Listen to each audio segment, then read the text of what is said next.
Gustavo, é o seguinte, eu acho que a contradição aqui entre forças produtivas e relações de produção, né, vamos dizer, pegando em termos marxistas, ela se apresenta de diversas formas na sociedade, né, no nosso meio. Né?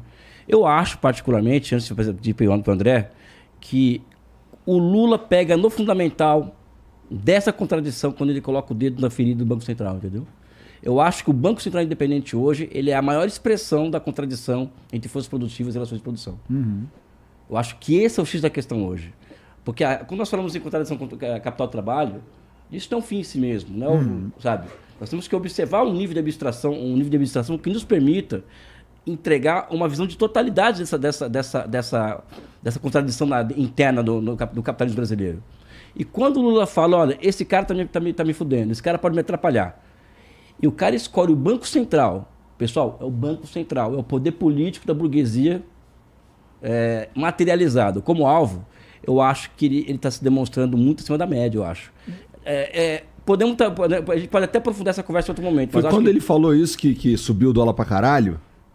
Sim, é só ele falar que sobe. Ou seja, o que eu estou querendo dizer é o seguinte: quando o Lula coloca o dedo na ferida do Banco Central Independente, ele está indo no âmago da questão do que ele está colocando, que é o seguinte: olha, não dá para falar em blocos anti-imperialistas, que é o interesse dele, sem que nós não observemos as contradições internas. Ele tem razão, ele tem razão. E fazer movimentos populares em torno da superação dessa contradição. E eu rebato, não rebato, porque eu estou concordando com ele, que o Lula, ao observar o papel que o Banco Central tem na sociedade brasileira hoje, né, ele eleva a um patamar superior a discussão das relações capital-trabalho no Brasil, porque é lá que se dá o fulcro da questão. Eu acho que ele faz esse processo, esse questionamento, e eu concordo nesse sentido. Não, que realmente é um ataque frontal a esses interesses. Sabe o que é o pior, o fato? Não é o teu caso nem de outras pessoas. A maioria dos comunistas do Brasil, que se diz revolucionário pra caralho, aquela coisa toda, nem sabe o que é moeda, meu amigo. E o Lula está apontando o dedo na direção desse negócio. Ou seja, ele está fazendo um apontamento estratégico para a gente. Eu acho que esse apontamento ele é fundamental para que a gente possa pensar essas contradições e pensar esse processo de desenvolvimento mesmo das relações de produção. O que, aí na minha leitura sobre esse processo, não significa necessariamente dizer que existe nesse questionamento uma proposta ou uma ideia de superação dessas relações, porque, querendo ou não, mesmo o Banco Central sendo, né, esse âmago da burguesia em algum sentido, ainda existem outros setores da burguesia que se encontram em outras localidades, em outros setores. Mas, enfim, mas é isso, né? Eu acho, para encerrar esse comentário e fazer uma pergunta para o André, que eu acho que é importante. Eu acho que é lá que é o Comitê Central da Burguesia. E eu acredito, pode ser ingenuidade minha, conciliador de classe, eu sou chamado de um monte de coisa, né? Eu acho que é revolucionário o que o Lula está apontando. Tem um caráter revolucionário.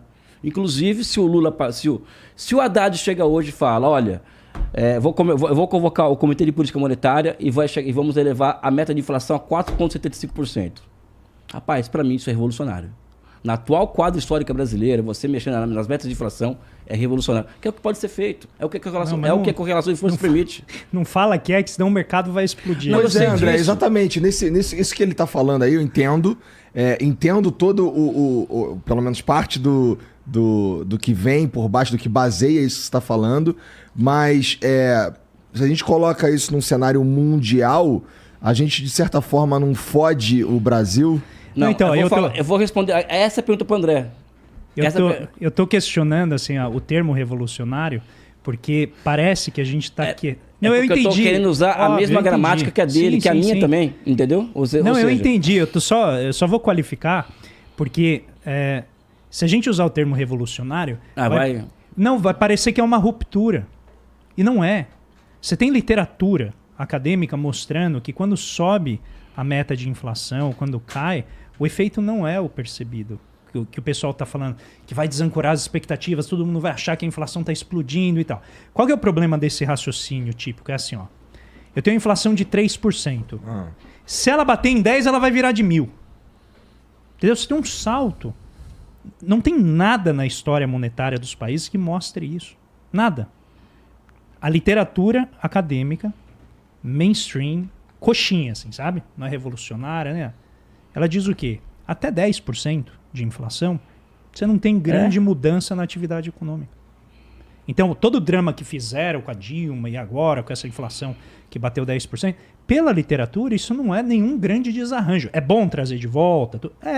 Mas sabe, não é que a gente está no penhasco hiperinflacionário logo... Não, tem uma distância enorme até chegar ao que foi a Alemanha na década de 20, ao que foi o Brasil nos anos 80, ao que é a Venezuela, ao que foi Zimbábue. Não está ali. Entendeu? A gente não tem que começar a reaprender, né, por uma questão de proteção que foi os anos 80, né? Tem um interesse enorme das pessoas de, não, os anos 80, tá vendo? A inflação bateu 8%, vamos saber o que ocorreu nos anos 80. Você fala, não, rapaz, ali era 200% ao ano, 400% ao ano, é outra história, é outro processo.